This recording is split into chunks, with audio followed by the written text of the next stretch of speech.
Good morning, everyone. You're listening to Turtle Island News with Tracey Kennedy, live today, of course, on turtleislandnews.info. You can get my news articles there. So, I did a little intel, like I was asked, this morning, and spoke to the soldiers that are here. I was right, they are American. So I saw them on just going for coffee in the morning, and they said they're here for a training exercise, which happens quite a bit. They come up here for wetland training and stuff. They didn't sound or feel ominous at all. They're just men doing what they're told to do. The other part of what I saw this morning, so I'm walking down the street, and I saw a cloaked figure, which is odd for walking down a friggin' street, and I realized later no one else saw him. Something I have to tell you guys about the Green Man. He is in all our cultures all over the world. I have an image for you if you want to look at a picture. We have been told quite a few lies, which I think we all know about. And we've gone over how our history was stolen and rewritten around 500 years ago everywhere. I have a picture up of Persates of Cyrus, who was the teacher of Pythagoras, in the way they want to show us him. And it's kind of the blind leading the blind. But I have a slight correction here. Because this is Saturn. And Saturn was never seen or perceived as white, nor was he bearded by the ancients, but rather dark, melanated, to the point of being green. He is a chief Naga or Negus, like Min the Cedar. As this is the Al-Kebulan tradition, the name later changed to Africa. It also relates to our image of Cain, which we will go into another time. But in addition, Cain, who was a Hamite, was also known to be dark, as all Hamites were described. He is more like the image that we've seen of Scar of the Lion King series. Only in modern times do we find all of these primordial archetypes getting a makeover. Only in these times. And this is not a racial matter.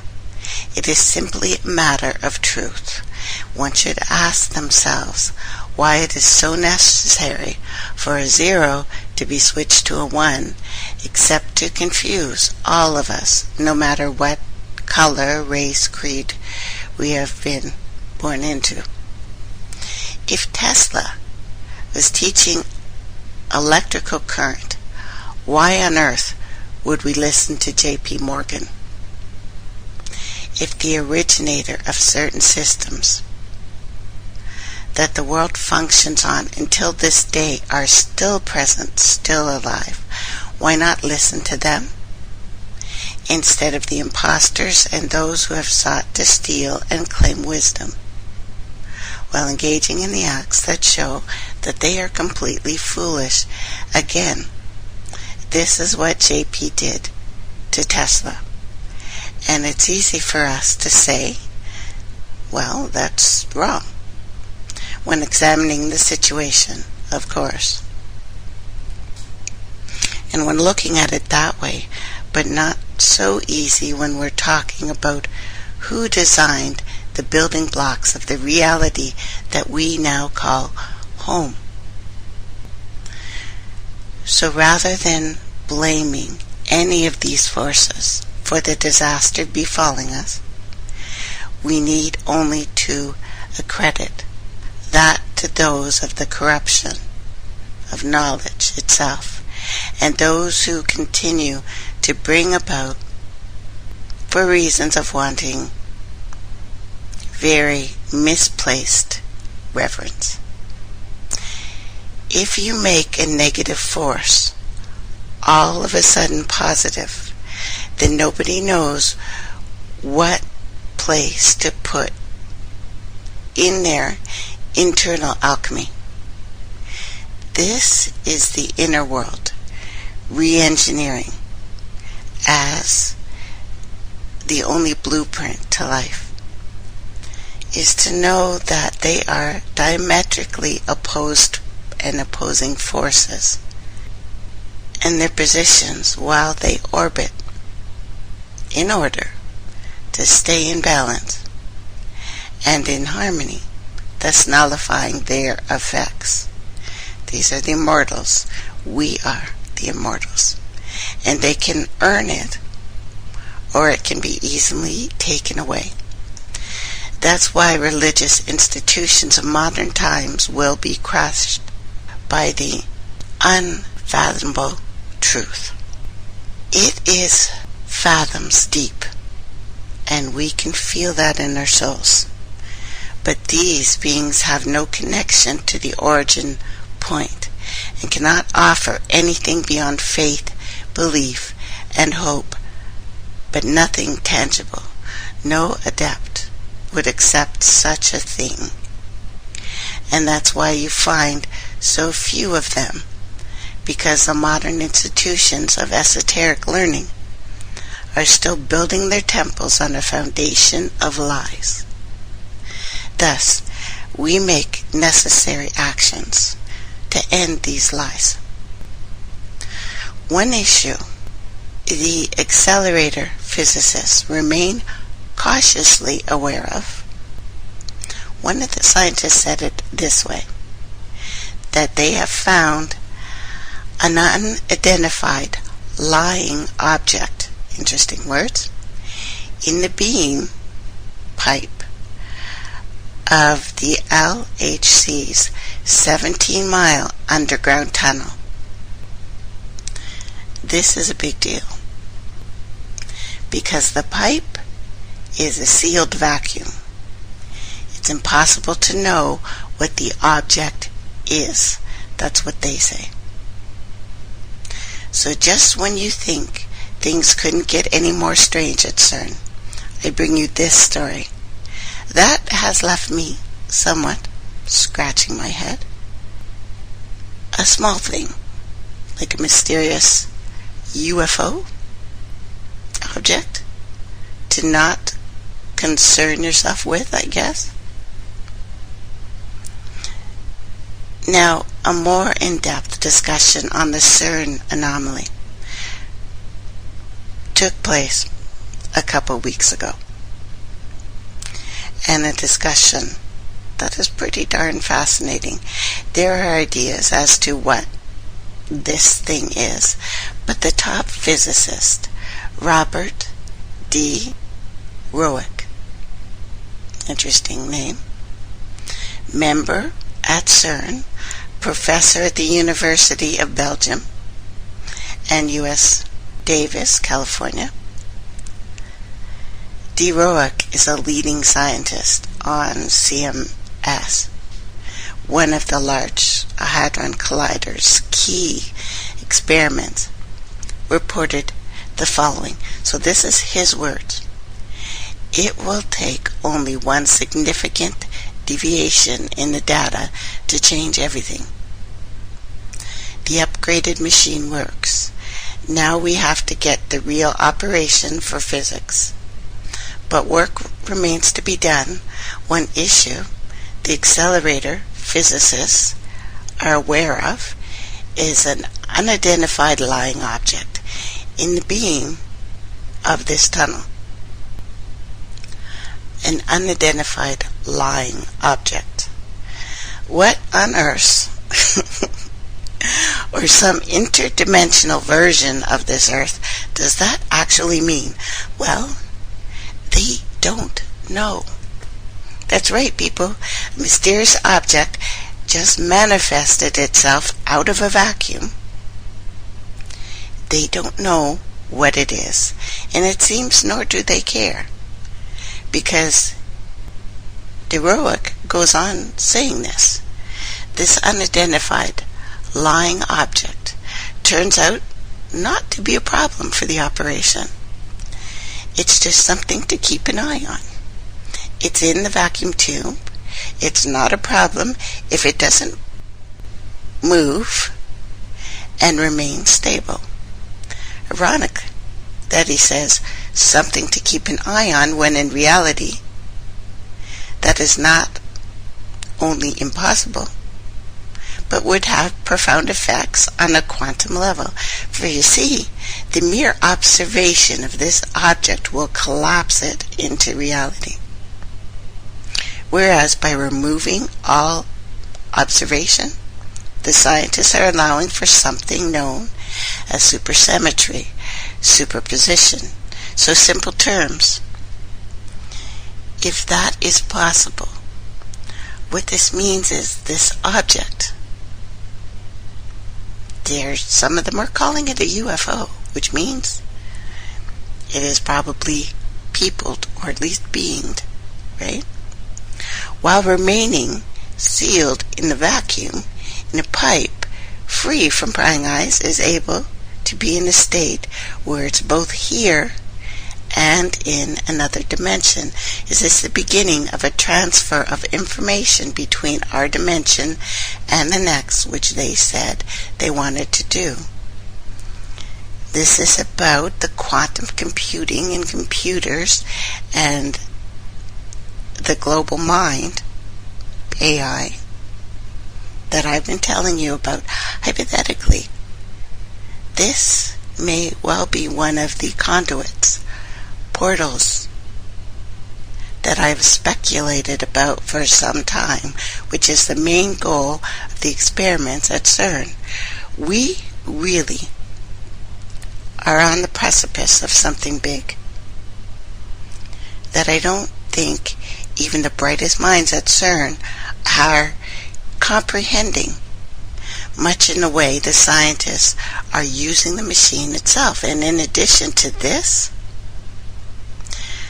the story that I told you about, the death of one of CERN's ski club members. One of 4 members of CERN's ski club went down a mountainside. 49-year-old Frenchman died in Zion Hospital. S-I-O-N. So still Zion. We can always change and ask for Z. CERN spokesman, speaking to a news agency of the man's death, became known right when it happened, said scientific organization was shocked by the news of the snowslide. He confirmed that the members of CERN's ski club were victims of a sudden avalanche on the north side of a 3,026-meter mountain. The other person critically injured, 33-year-old Swiss man who lives in the canton of Geneva. The man who died was a senior member of CERN's engineering department.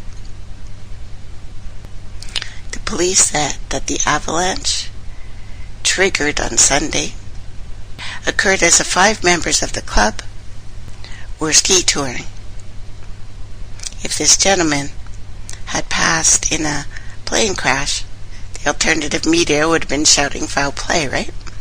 So I'm wondering if there's way more to this story than meets the eye, especially when we look at the language and the numbers contained in the story itself. Firstly, look at the hospital where the man died, Zion. A Friday doesn't sound like a little Zion-y New Jerusalem in a location where they are recreating the conditions immediately after the Big Bang, just saying. And there's the darn numbers again. Honestly, I think numerology will drive me friggin' insane. But let's take a look. We have the magic And it seems my personal nemesis, the number 33, then further down in the story we find it all took place at 11 a.m. So we have 11 again. So nothing to see here, right? I'll let you decide. But bear in mind that I've told you about CERN. And there are many videos and links about these things. So, a vacuum tube. We need to go into some old alchemy here. We will go back to something we talked about before. The occult history of the television set, of your computer, the vortex trap, and the air traps. And a certain alchemical process called the acetate path. The origin of the television, heavily shrouded in both spiritualism and the occult. Its very name implies the television was first conceived as a technical device for seeing at a distance, like the telephone, speaking at a distance, the telescope, viewing at a distance. Television was intended as a magical box through which we watch distant events unfold, a kind of technological crystal ball. And I told you who set up the news and the media and all of the entertainment that you're viewing worldwide right now. This again, Aleister Crowley and the OTO. Now we go back as far as weird Renaissance experiments involving technology and induced illusions, such as concave mirrors, magic lanterns, disorientating walls of smoke, and other ghostly apparitions, and the whole phantasmagoria projections that I've told you about, created by specifically devices. These are conjuring tricks, but they rely on pretty sophisticated understandings of such basic things as light and shadow and acoustics and making an audience see and believe in an illusion. What's central here is that these devices included instruments specifically designed for pursuing supernatural research. That's why it's a problem for me that this thing is in a tube. And all of the things that I've told you the CERN scientists say they are doing. And by the way, the catastrophic problem that I predicted about CERN is happening. They can't cool this thing down, even though they say they're not running experiments right now. It cannot be shut down. If they shut it down, they lose containment. And what I was telling you on Mona's show yesterday, again, thank you very much for inviting me down, is these beings are manifesting. And we have all the devices all around us to contact them, which I think I did. Yeah, I think I met the 200. Angels, aliens, demons, Mount of Hermon, things going on right now in Area 51, the Jade Helm. All of these things, my friends, linking up together, just like I had planned these freaking shows or something.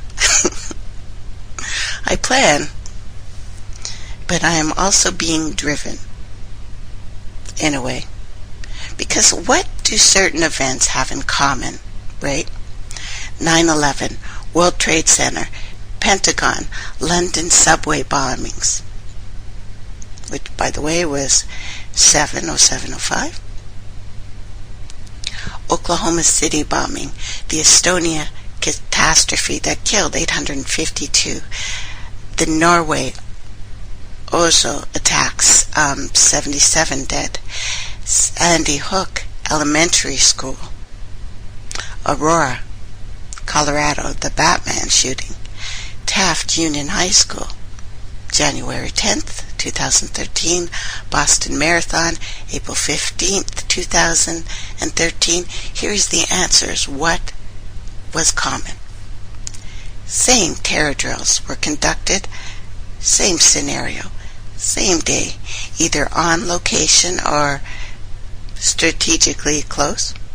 The media ignores this completely. They are terror drills that went live. This is no conspiracy here. This is fact.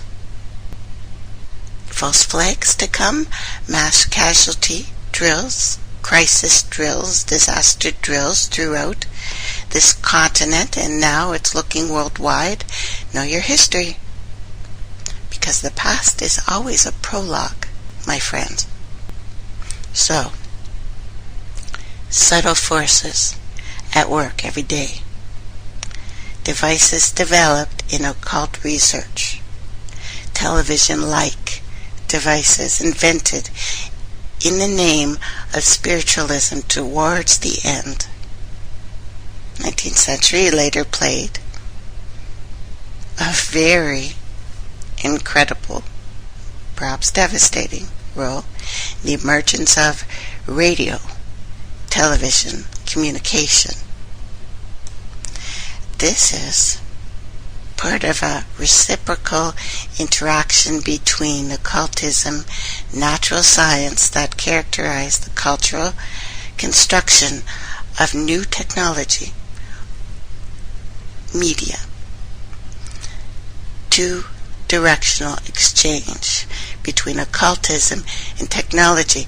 We are Wi-Fi'd now. You are receiving information on your computer or your phone or whatever device you're using. Know that as much as you're receiving, you are sending. Not just with the AI and the search engines, but physically. It is hearing you, seeing you, knowing you.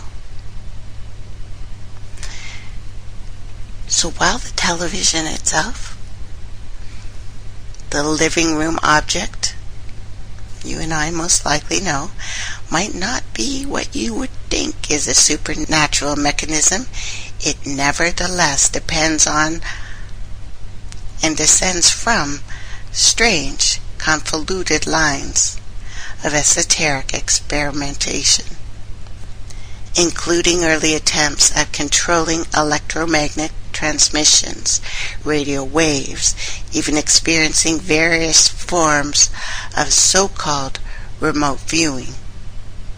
The idea of a medium takes on a double meaning here. It refers to the media in the sense of a professional world of publishing, transmission, and to the medium in the sense of a person who acts as a psychic or a seer, which you now are. You are, and you are being used as such. The notion of spiritual clairvoyance, very much part of the overall intention of this device. As a matter of fact, it was called a vortex tube. It was rediscovered in 1930, French physicist, once again, Georges Rank. The vortex, he called it, V-O-R-T-E-C, vortex. The tech, like Aztec, it's why these words are used so much, okay? Was the first company to develop the phenomenon into a practical, effective cooling solution for industrial application. Here's how it works. Fluid rotates about an axis like a tornado. This is a vortex. A vortex cube creates a vortex from compressing air and separates it into two air streams, one hot, one cold. Compressed air enters a cylindrical generator, which is appropriately large, or larger than the hot, long tube where it causes the air to rotate. Then the rotating air is forced down an inner wall of the hot tube at very quick speeds. At the end of the hot tube, a small portion of this air exits through needle, valve, and exhaust. They lose containment on this bad boy. They need to cool this machine down to otherworldly coolness, the vacuum of space. If it is not contained, this thing gets out. Plain and simple. This thing gets out. Vortex tubes can be used to separate oil from water. When oil and water are spun together in a vortex tube, heavier tends to follow a path of hot air. Right? Being lighter, of course, follows the cold air path, exits through a cold air exhaust port. They 100% use these tubes to allow a release. Has to be. It's the only explanation. This is a air trap. It's called this. So in my deepest understanding of this, I see the role of the vacuum. The role of the vacuum as an ultimate tyrant is best seen in the work of quantum relativity and cosmologists. It is the vacuum that determines the observed charge on an electron, for example, and other physical constraints. These in turn determine the physics and the chemistry of the material universe and the conditions that life. So biochemistry and physiology works within. Our body is basically a vacuum container. With me? Okay. All biosystems have an essentially close relation to a vacuum. A vacuum is not isotropic, which means that there are structures in the virtual particle flux. I'll get into that. But exploring the close relation with a vacuum, all biosystems achieve changes in the physical universe that on the dead laboratory bench can only be achieved with high energy, like sprouting seeds gain more mass, a nuclear process at room temperature, nuclear, atom splitting. It's why they use the word atom. It's why we've heard so many references to I have become death, destroyer of worlds. It is the separation, Adam and Eve, if you like, or Adamus. When we divided, we are talking about the division, the original division. With me? I know you guys already have your thinking caps on, which is a real thing, by the way. It was why teachers, without knowing it, put the dunce cap on. That shape is a witch's hat that actually does make you smarter, amongst other things. So we are talking about all of us being used as clairvoyants now. This is a word that literally means clear vision. But that has now come to refer to an almost exclusively to supernatural ability to see things at a distance, or even before they happen. We are all trained. the moment the televisions were turned on. Because we need to think of things in a broader sense. Like meditation, for instance. When you meditate, still your body. Expand your mind. Reach out. It is affecting you where you live, your house members, the very house you live in. It is affecting your building if you live in a building. All the beings there, seen and unseen. Your street, your town, your province, your country, your continent, your planet. Everything. It's like dropping a tiny pebble. And depending on your strength, this could go on forever. Hit the wall, come right back. This is all of us now. There are no targeted groups. We are all targeted, and we are all participating. We all have Wi-Fi. And if you say, no, Tracey, I don't have it. If your neighbor has it, you have it. If you've ever done a search on the internet, the AI controlling it knows you, knows things about you, knows your intent, is learning from you. It's learning. So what you do absolutely affects everything else. Television started as maybe an easy metaphor, but it promised clairvoyance in the sense that a TV could allow seeing without interference or noise. It would give the viewers a way to tune into and directly see a broadcast in visible signals, as if remote viewing apparatus with forgotten supernatural intentions is now part of nearly everyone's home. Sometimes people have more than one TV. Now, we have to realize this means part tomb, part church, part planetarium.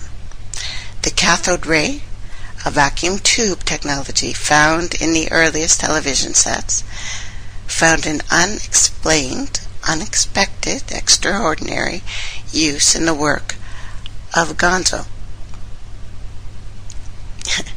Believe it or not, Norwegian inventor Birkeland. Christian Birkeland. Birkeland used cathode rays in his attempt to build a dome-scale model of the entire solar system.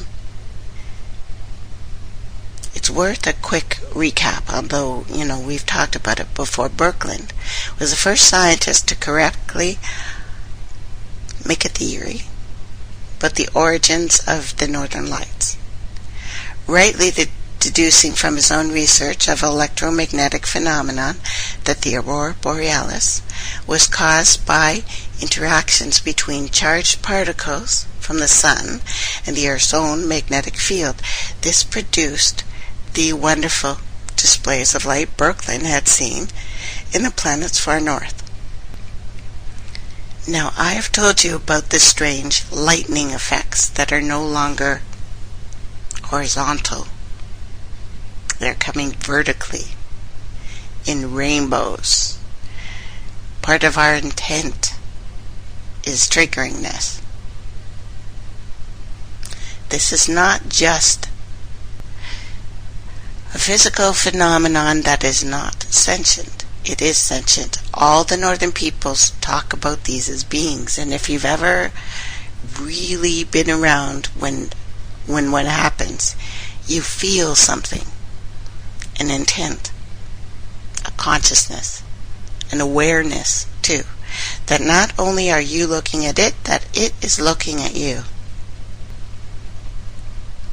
Now, Birkeland fell deeper into an eventually fatal addiction to extreme levels of caffeine and slow-acting hypnotic drug called Veronal. He became fixated on more weirdly impossible exact modeling of northern lights in miniature. He wanted to make it. But that's what they're doing now. That's why I think CERN is involved with that too, and us. Because we are all transmitters and receivers, and we are working for beings we don't really understand. And did they pick mystics to work at CERN, even though they're saying they're contacting other dimensions? Are these scientists the ones we want saying, hey, to the aliens or the angels or the demons or whatever the heck they've just made contact from and are getting information back, and so are we. But anyway, he was intent, Birkeland, on producing a kind of astro television set, like a television-like device, in his words. Inner workings would model the electromagnetic secrets of the universe. See, this is what CERN is doing. Birkeland drew up plans for a new machine. Unlike anything that had been made before, it resembled a spacious aquarium with a dome that would act as a window to space. CERN is covered with a dome. He was thinking a box would be pumped out to create a vacuum. Or the box. He called it a box. That's fine. He would use larger globes and more powerful cathodes to produce charged particles. With so much more room, he would be able to see the effects, obscured in smaller tubes, to make his northern light theory to the next step, to complete cosmology, a theory of the origins of the universe itself. This is what I say that, yes, they have absolutely found something. They have found the moron particle in the moronic field. We are freaking surrounded by it. But it's a multifaceted and extraordinary undertaking that he did. Birkeland was able to simulate Saturn rings, comet tails, and the odd zodiacal light, and the weird lights that are produced underwater, which shouldn't be produced. Sounds produce them. It's weird. But anyway, he experimented with space propulsion using cathode rays. He was making a device that not only produced something, but he wanted it to be able to transport through space and time. And sophisticated photographs have been taken of his simulations that are included in Birkeland's great work, which would discern the electromagnetic nature of the universe, his theories about the formation of the solar system, and how it produces rainbow lights. But this was by no means the end of Birkeland's television.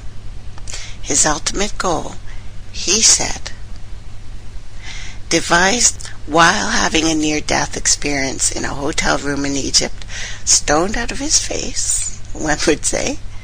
He did, though, get up. This is what he wanted to anyway. He wanted to construct a vacuum chamber partially excavated into solid rock of a mountain peak, an insane mixture of a tomb and a church and a planetarium. The result, the cathedral-like space. Think of it as an immense landscape scale television set carved directly into bedrock. and it would thus be an artificial cavern inside which flickering electromagnetic mirages of stars and planets and comets and aurorae would spiral and glow for a hypnotized audience. Birkeland wrote about this astonishing plan in a letter to a friend. He was clearly excited about what he called the great idea I've had. It would be, and the emphasis is, a museum for the discovery of the Earth's magnetism, the magnetic storms, the nature of sunspots, of planets, their nature, and their very creation. He described, and his description is worth quoting at length. You can almost feel the caffeine working, and a little bit stone. On a little hill, he described, perhaps with the image of pyramids embossed on the letterhead reminding him of the ambitions of pharaohs, I will build a dome of granite, and the walls will be a meter thick, and the floor will be formed of mountain itself, and the top of the dome, 14 meters in diameter, will be gilded copper sphere. Can you guess what the dome will cover? When I am boasting, I say to friends, next to God, I have the greatest vacuum chamber in the world. I will make a vacuum chamber of 1,000 cubic meters, and every Sunday people will have the opportunity to see the ring of Saturn, 10 meters in diameter, sunspots like no one else can do better. Zodiacal light, as evocative as natural ones. Finally, auroras, 4 meters in diameter in the same sphere, will serve as Saturn. The sun and the earth will be driven around by a motor.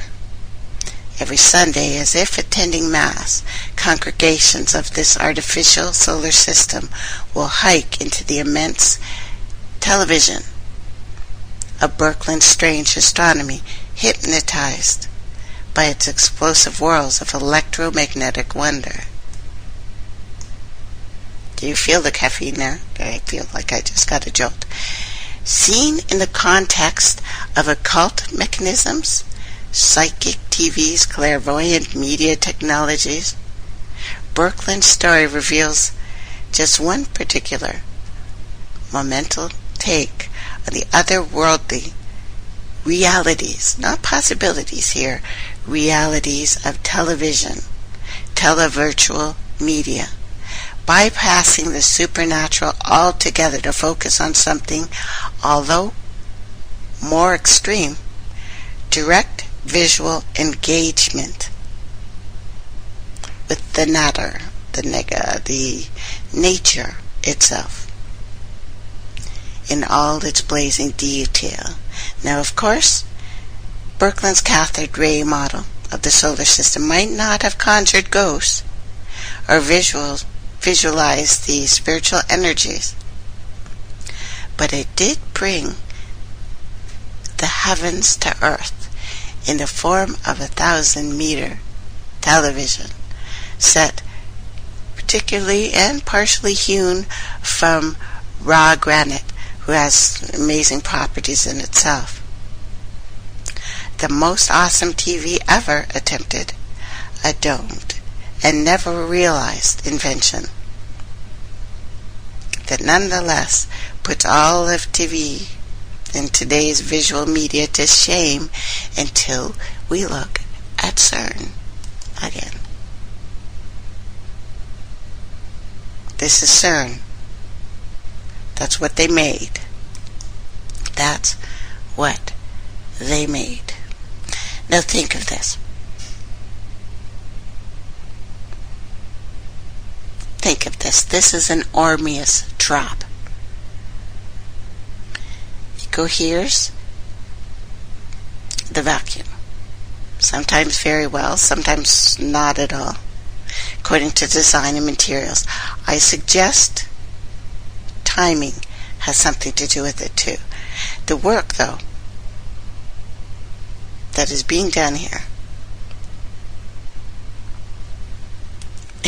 is incredible. They have made a biosystem. They have made his design.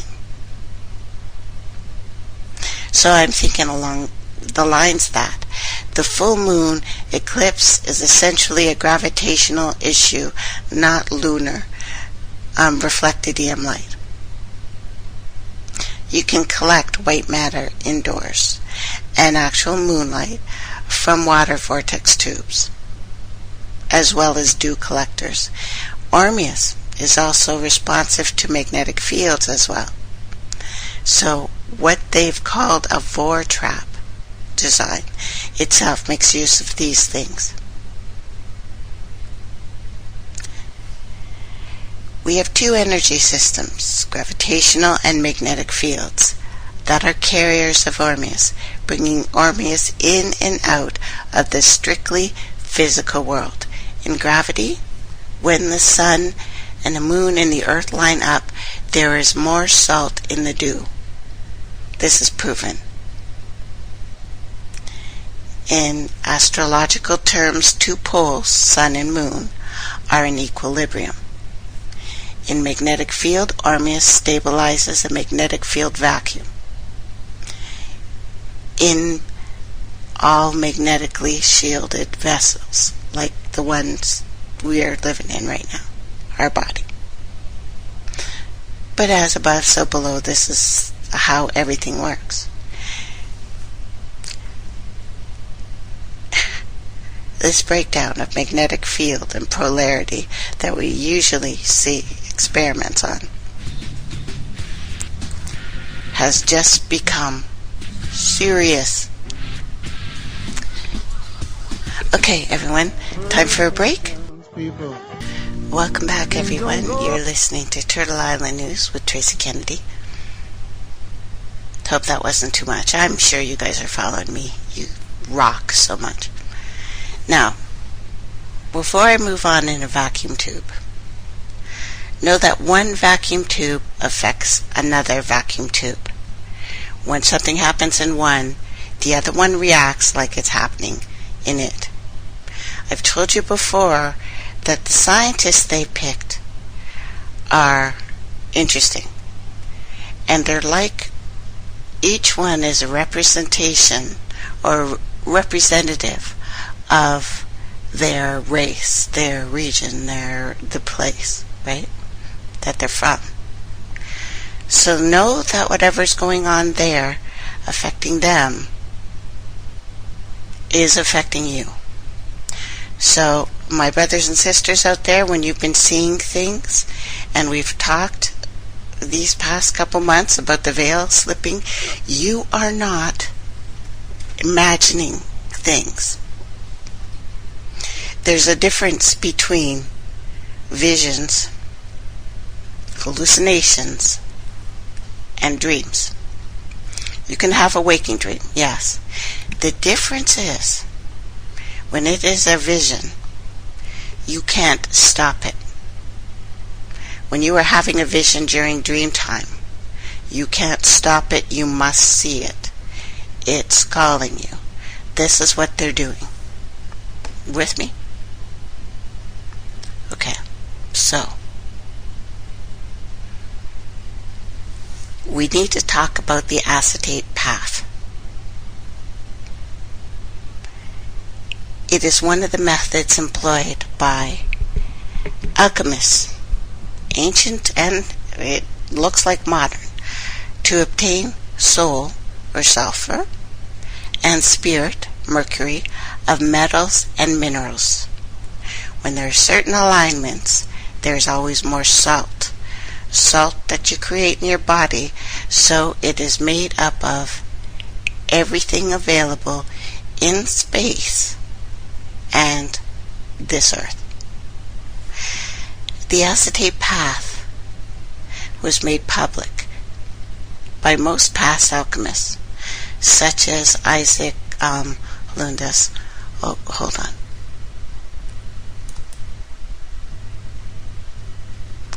I think someone's trying to call. Oh, greetings. What is your name and where are you calling from? I think I had the wrong number, sorry. Okay. Whoops. Anyway. That was a strange long distance call. Wrong number. I just got the goosebumps all over my body. Okay, anyways, moving on. Anyway. Isaac Hollandus, in his work on Saturn, and of course many others, it's considered a viable path and an option for obtaining sulfur of metals. Soul energy. So, to make something non-living alive, part of it, and to also make something manifest. This is a trial by fire. So remember that these processes are created and employed with recognition to the matter in use.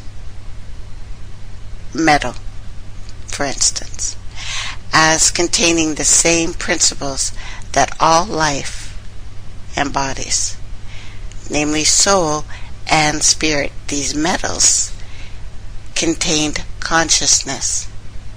This process was one of many that was used within all the alchemical or the Altec laboratories to work with and actually bring about sentience.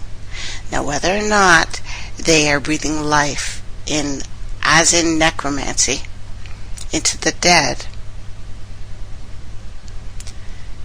well, this is kind of necromancy, guys.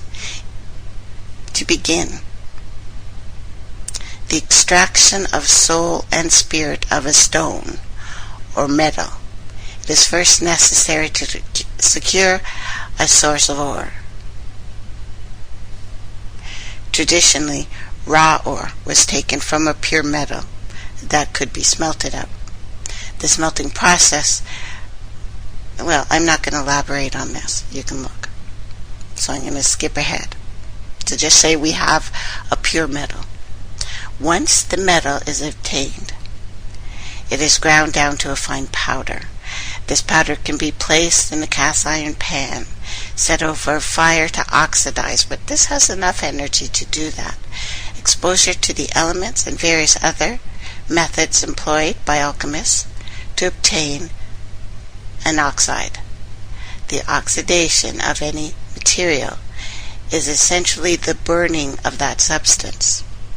The ultimate goal is to let your matter burn, be killed, to obtain an oxidized form or dead body.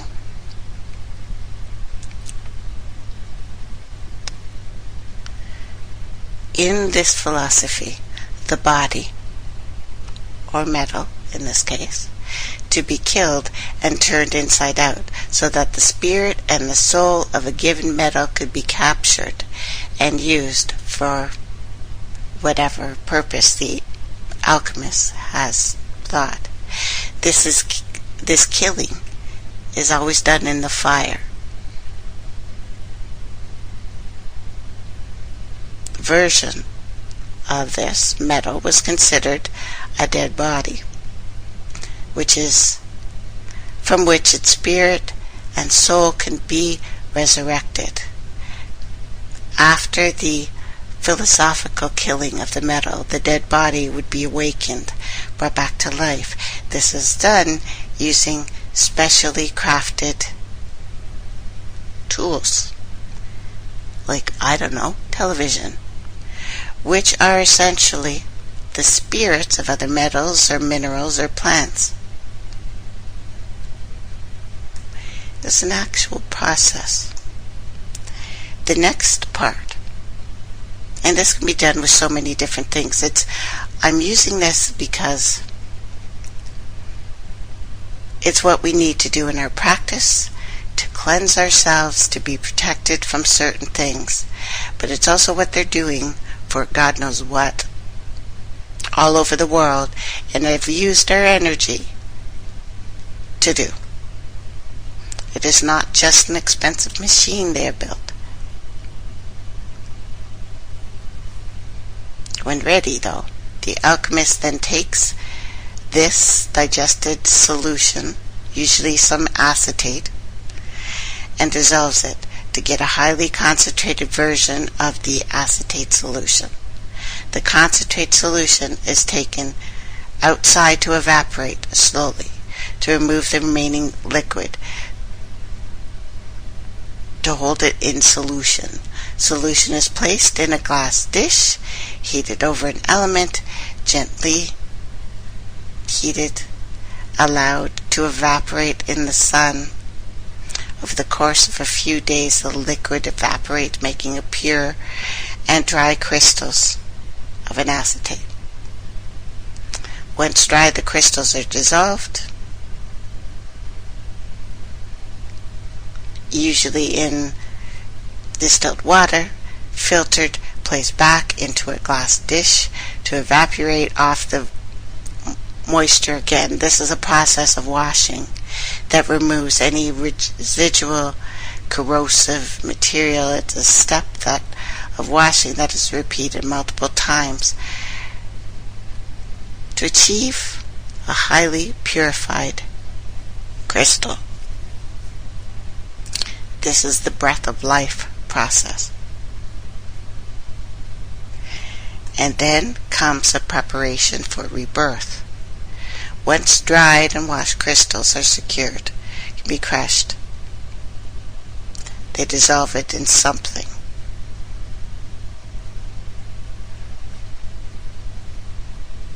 Then it rises out of the ashes like a phoenix.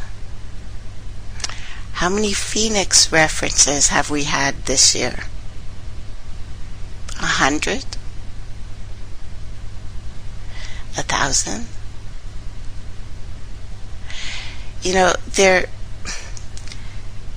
All of the things that I've been talking to you about recently absolutely are pointing to an event.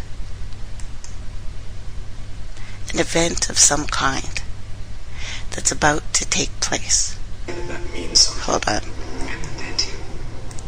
It does mean something. We talk about these things, and 2015 seems to be, an interesting year. Interesting as in foretold over and over again about a certain event taking place in this year.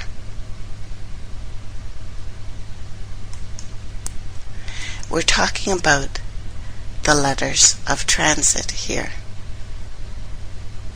I want to read you a little something, and you'll laugh, though. It's from Fringe. Remember that show? Season 4, Episode 19. Let me read to you. They came from the future. At first they only watched, arriving at key moments in human history. We called them observers.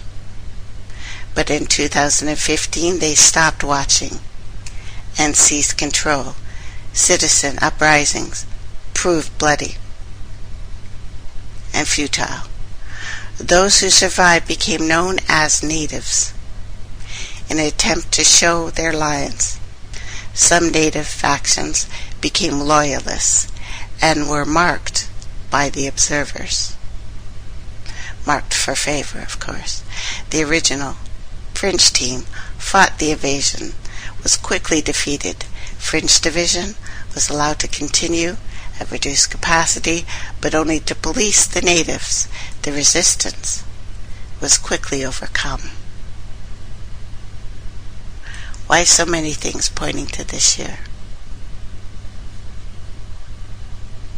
And again, have you ever wondered how your computer works?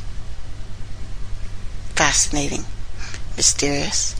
All you do is type or point and click, and inside, a million little things happen, and stuff appears on the stream, on your screen. How?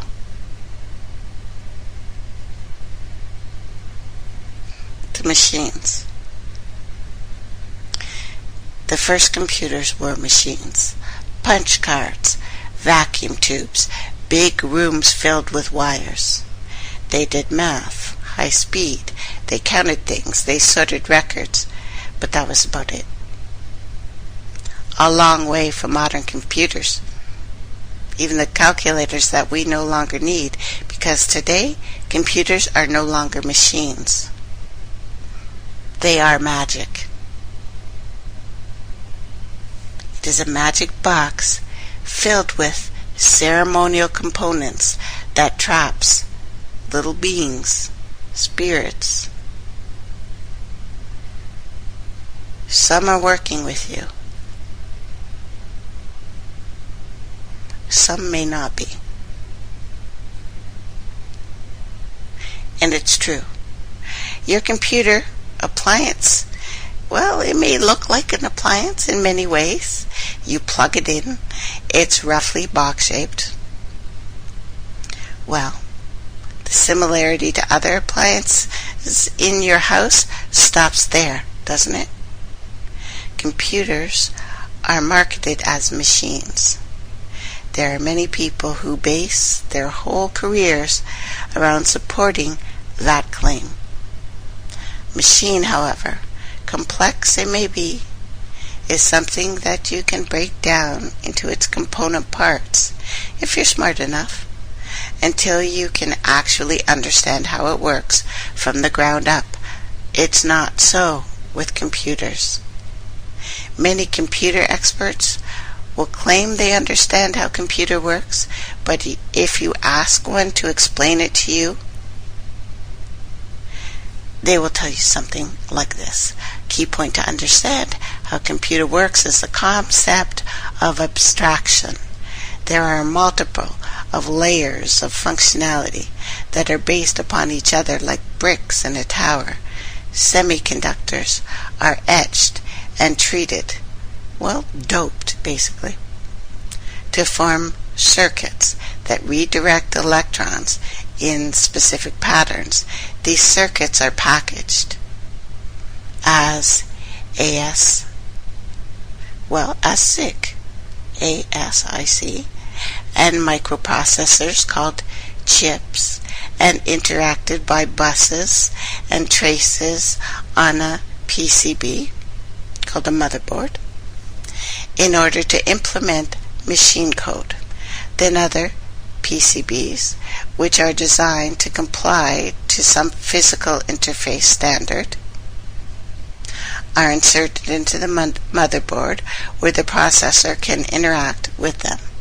These boards are managed by a set of machine codes called device drivers, which run in specifically privileged execution mode, kernels, rings, such things, designed to allow the OS to manage these. Then there's other blocks of machine code called applications and processes run on your system and call the OS API. In order to use the system devices, the OS turns processing each request to share devices. Multiple computers are connected across large networks to share processing and data and centralized software components on a server. They process remote requests. In this way, each layer provides a service to the layer above and below to make an amazing machine we call a PC. See? He has no idea. But his job depends on people thinking he knows what the heck he just told you. So magic then. When you look at your computer honestly and accept the fact that it's magic, everything else becomes easier to understand. It's no longer necessary to be well educated about your computer. You don't have to take classes, you don't have to buy books, you don't even need to be computer literate. With proper attitude, anyone can use, maintain, and even repair a computer. Just bear these principles in mind. The core of a computer is a trapped spirit. Is it a coincidence that Unix and GNU Linux processors are called demons? This imp, imprisoned in your computer as punishment for something it did in another world? Generally speaking, the more evil the imp is, the faster the computer is. Lesser ghosts and hobgoblins that inhabit the expansion cards, peripherals of your computer. These evil spirits are trapped within the hardcore of your computer. Take a screwdriver, open up your computer, take a look at the circuit boards. They are green. They are covered with complex patterns of thin copper lines. These are circuit runes, written in arcane and ancient languages that describe the magic spells that bind the imps to the chips. Be careful with these circuits. If you scratch off even the tiniest bit of the runes, the spell will be broken, the imp escapes. Also note the serial and the parts numbers printed on these boards, the exact identity of what sort of spirit lives there, in case you ever have to order a replacement from the factory and your computer hates you. When you hit the keys on the keyboard or click the mouse, little silver needles jab that imp. Force him to do what you want. Your computer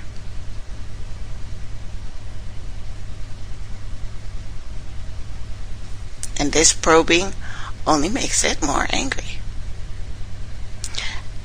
As you use the computer, the imp becomes more and more angry, generating heat. This is why your computer contains one or more cooling fans. Without them, the imp will turn the box into a raging inferno, and frequently your computer will crash. It will lock up, it will lose files, or do another, or any number of little things to annoy you personally. This is just the imp's way of saying F you. Don't stand for it.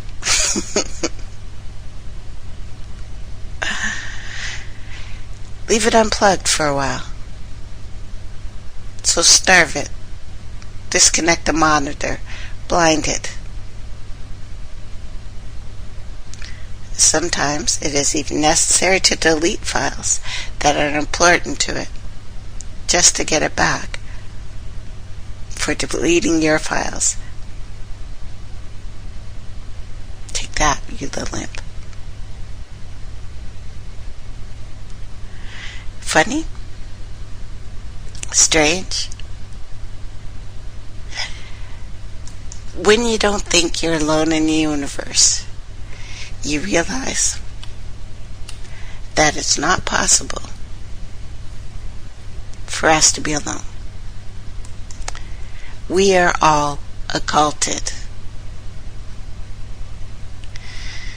This is theosophy. This is occult chemistry and physics. Even Tesla, believe it or not, talked about this. Did he discover the secrets to anti-gravity, or was he working on something altogether different? Occult ether physics. That's what I'm thinking. Tesla has been credited for the creation of much of the technology that we take for granted. His genius, and without it we would not have radio, or television, or AC electricity, or the coil Tesla coil, fluorescent lighting, neon lighting, radio-controlled devices, robotics. Well, robotics we'd have because we had that before. Actually, all of the things he's credited for, even X-rays, radar, microwaves, dozens of other amazing inventions, he said he got from either the ether or older tech. But it was not surprising to me that he also delved in to much deeper esoteric ideas. And that man's greatest achievement would be corrupted. He knew this. When a child is born, its sense organs are brought into contact with the outer world. Waves of sound and heat and light beat upon its young body. Sensitive nerve fibers quiver. Muscles contract and relax in obedience to a pre-programmed set of circumstances. That's what we come into with, already loaded, a gasp, a breath, and in this act, a marvelous little engine. Inconceivable delicacy, complex construction, unlike much of Earth. We are hitched to the wheelwork of the universe itself.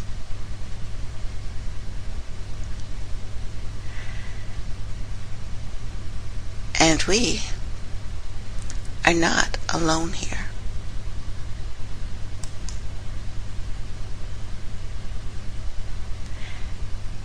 So they've turned us all to clairvoyants. Can we just say that? This was the plan, right from the beginning. Always to build that machine that they have built and see what friggin' happens.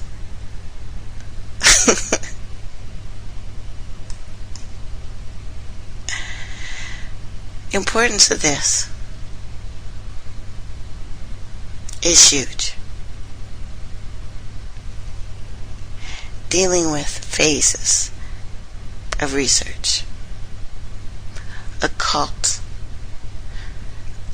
Us, the occulted student, which we are now, like it or not. I think we start realizing how enormous this moment is. That has been started so long ago. For us to reach this specific time, this specific date, to go over some things that we have been lied to about. And the interconnectedness of all things, of course. These demonic, I use the word lightly, of course, because we'll never really know the full plan. We can't conceive it. We're not that sick. You need to be really, really sick to understand these beings.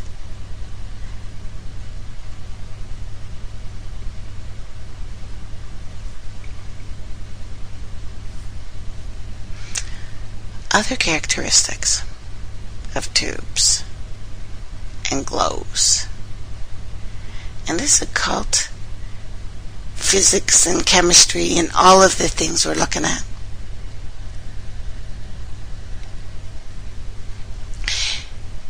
Electrons, protons, neutrons, morons, vacuum tubes, the impact of electric atoms. We are the electric atom. Us, boys and girls, all of us. In the process of all this ordinary research, I guess, discovery of radium by Madame Curie,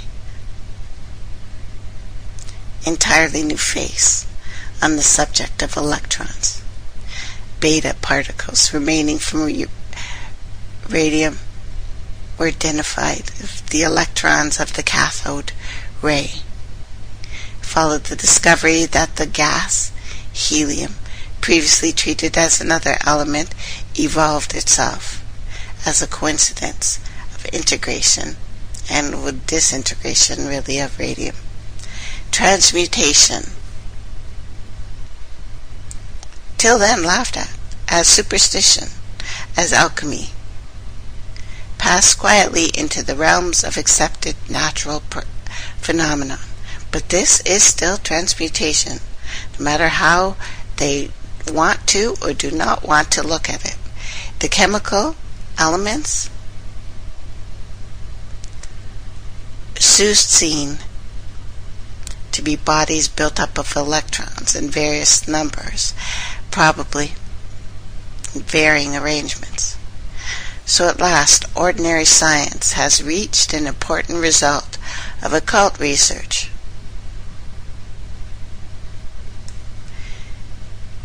It has not quite yet reached the finer results of occult research, the structure, the understanding, the ether of space.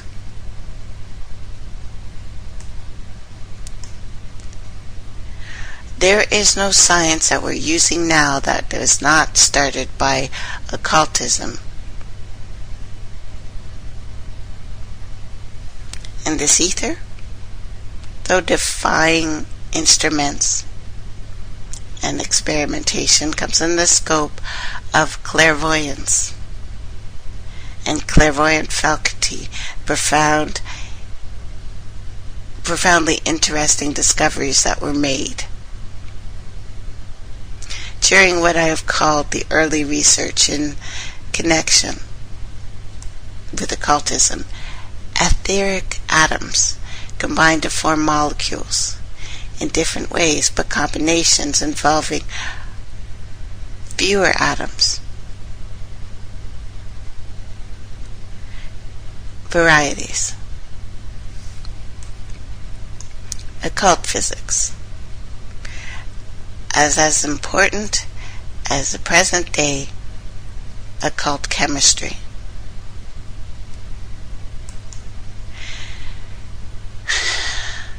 What is in the tube?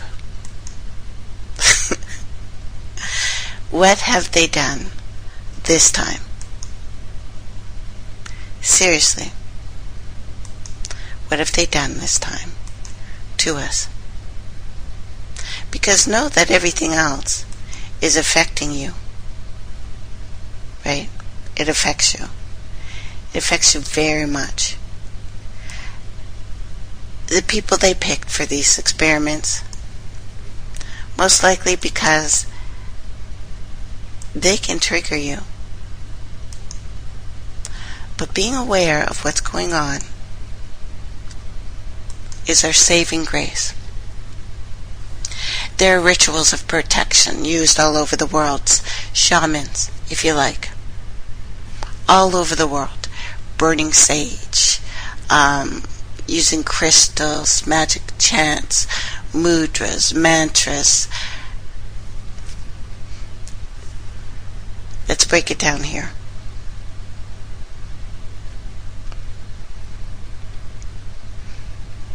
And if we have time, I'll tell you what they've triggered. It doesn't matter what ritual you do. The most important thing is that you are emotionally connected to it. If you choose to burn a sage or mix yourself an alchemical drink, know that even the active states of taking a plant, for instance, that alters your perspective on things. The most important thing about this is that you emotionally connect and you become the ritual. They all do the same thing. Whether they're whipping themselves up into a frenzy and dance, it is to take yourself outside of your body so that you no longer connect in the same way. You don't have to leave your body, per se. You have to become the ritual you're doing. It's not enough to sit quietly. You have to become the silence so that what is around you and happening cannot harm you, cannot touch you. You go into yourself, you become the sky. You are the sky, vast, open, aware. It's not enough to see that there is a sky. It's not enough to watch the sage burn. Feel yourself burning. This is the alchemical process I just told you about. Burn yourself, the things you do not need. I know it sounds scary, it sounds weird. But until you connect emotionally and take it personally and feel it's happening to you, you can do rituals all day long.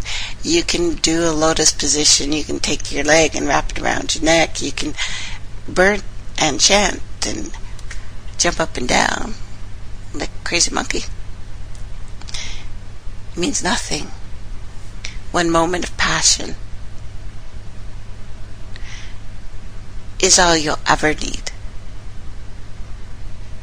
Truly. Becoming the thing inside you. Being the being that you truly are is the best protection we will ever have. Protection from everything. For everything. It is what you truly are. Become what you truly are and be unafraid of these things. We have been lied to so much. Baby's outside. Oh, sweetie. Cain. Again. First son of Adam and Eve, allegedly. First human conceived the way that we are now conceived. First murderer. Victim is Brother Abel. The first human to die. For his deed, Cain was exiled, and he flees to the land of Nod. Abel has no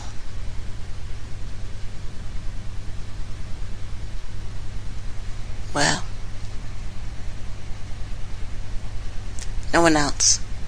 There's no line. Cain apparently never makes it past the flood of Noah.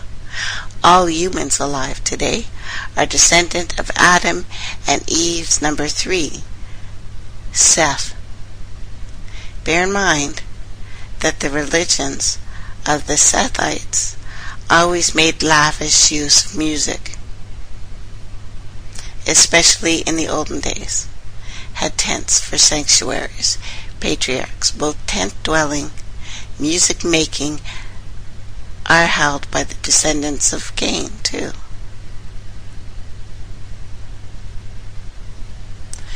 In Greek, the New Testament, Cain is spelled, it's really hard to say, but it's from a Hebrew word that means spear, coming from the root cluster. 2 words, basically. Q-Y-N, queen. Also the root, Cana. 1 root, queenin. 1 root, takin. It appears to be related both form and meaning, and none of the consulted sources hints at this. Perhaps a relationship between the 6 root words here don't formally exist. But there's where I get the queen from Cain. The root word, Kana, means to acquire. It also means to create. The regular verb for commerce and purchase. It extends to all the financed redemption of slaves. It's probably this line that describes God as redeeming Israel from Egypt. Small instances of this verb meaning to create. The verb also exclaimed by Eve when she says, I have gotten, made a man-child with the Lord. Interesting term. Derivatives of this word. Masculine noun, Cain, Quayan, means something acquired, or created, or creatures. Also masculine noun, meaning cattle. Feminine noun, meaning purchase, or purchase price.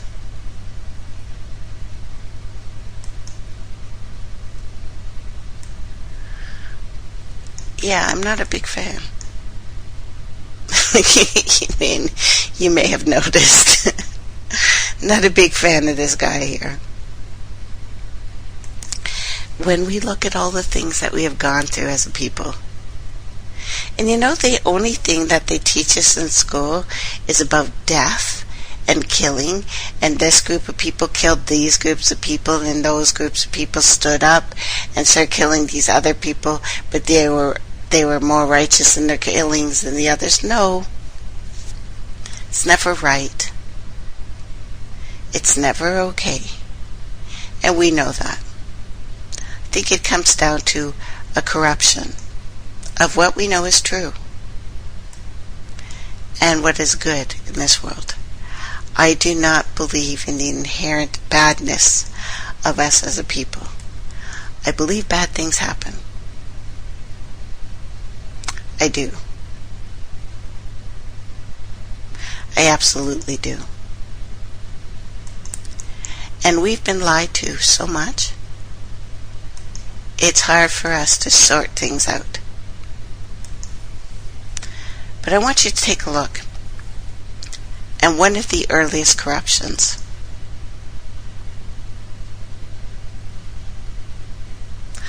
Most Christians, my brothers and sisters, have no clue why their patriarch Moses is depicted so many times with horns. Common sense is not that common when we've been lied to so much, but I'm telling you that your soul depends on it. Look at the images of Cain. Why does he have horns? Couldn't be that this Cain is the horn god, could it?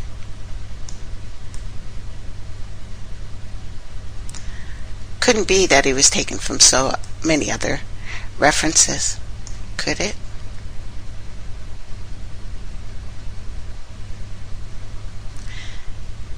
Sexual, strange, horn, horny, Janus.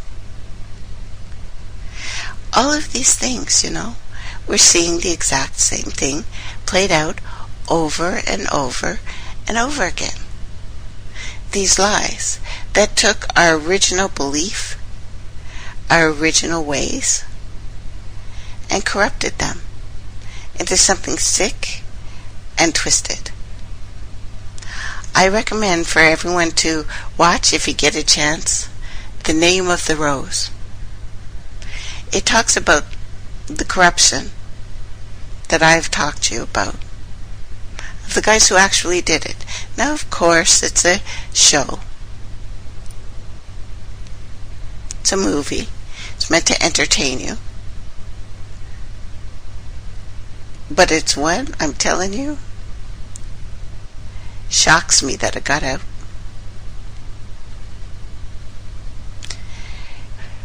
We are seeing the unsettled remains of our ancient people. We are seeing how things are stolen. And no knowledge of the originators, then there is no knowledge to our point of entry.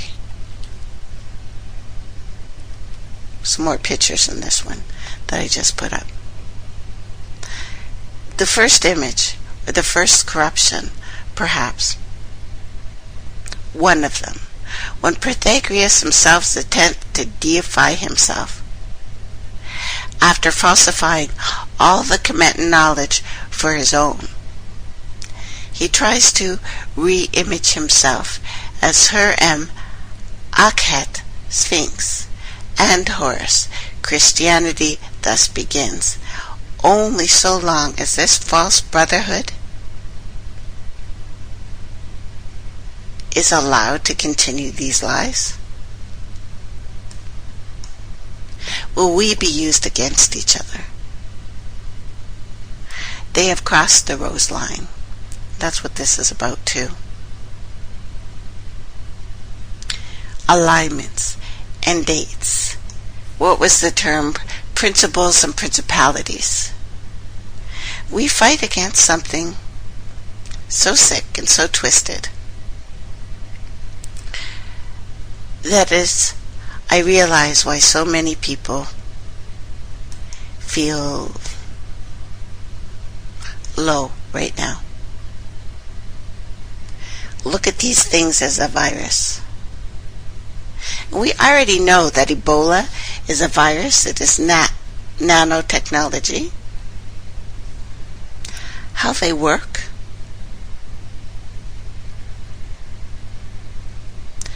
There are programmable viruses out there. There are patents. There may be that thing inside that tube. Viruses are non-living, microscopic particles. That's why I mentioned the necromancy. And there are very many ways of corrupting your DNA. EMF, vaccines, never-ending amount of GM foods, and viruses, artificial nanotechnology created especially for this purpose. They attack healthy cells within living things. They do not have the characteristics of living things and are not able to metabolize food. Metabolize means to change food energy into a chemical energy that a body can use. Viruses are not alive, so they do not have a need for food like we do, or any living organism. Viruses do not have an organized cell structure. They are so light that they can float in air or water, be phased and passed on to other organisms. Even if touched, they fit anywhere. Viruses invade the cells of both plants and animals. They produce and reproduce inside healthy cells, causing diseases almost impossible to treat. Viruses cannot reproduce by themselves like a bacteria or a cell. They attach themselves to a cell membrane of an animal or a cell wall of a plant and inject part of their DNA into the cell of the host organism. These are what I call the parasites. Just because they are small does not mean they are weak. They do this by using a hollow tube structure, like, I don't know, the tubes I've been telling you about. That punctures a cell wall, a membrane, and they pass its DNA into this cell, this new virus. These cells are incubated inside an invasive cell. They are injected. The virus DNA reproduces itself inside the cell. It uses natural process of osmosis to leave the cell. New viruses, cells, attach to other healthy cells and infect them. There are no antibiotics. There are no medicines known to kill them.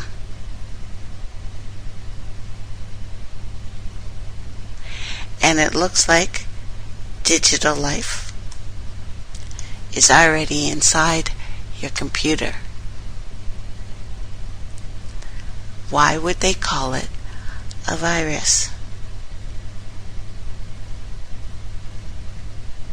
Why?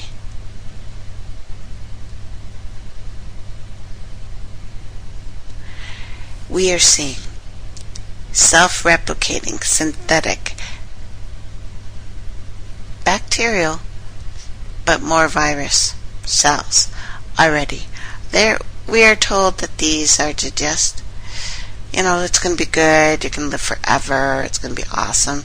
Yeah, but I'm not seeing the awesomeness in their technology, so you guys, I'm feeling a little less awesomeness from these guys. So what you're seeing is real.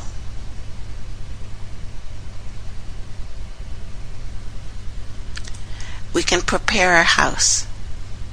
Know that it's not another temple that's going to be made. It's a temple you're making yourself.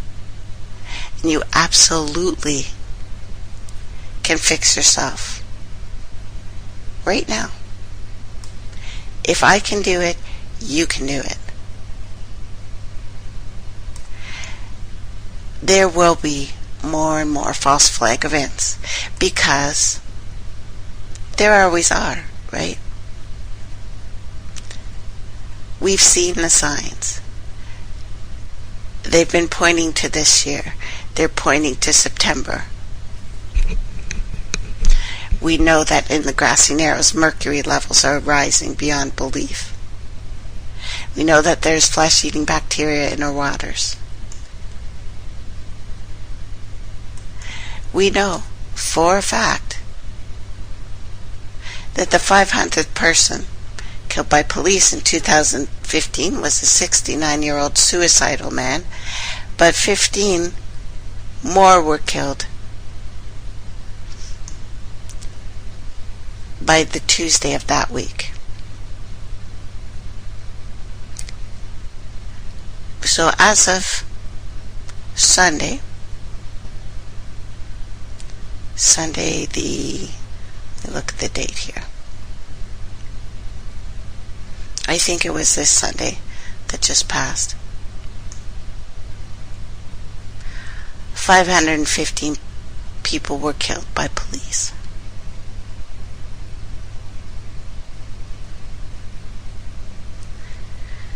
Another suicide by cop, perhaps the 500th.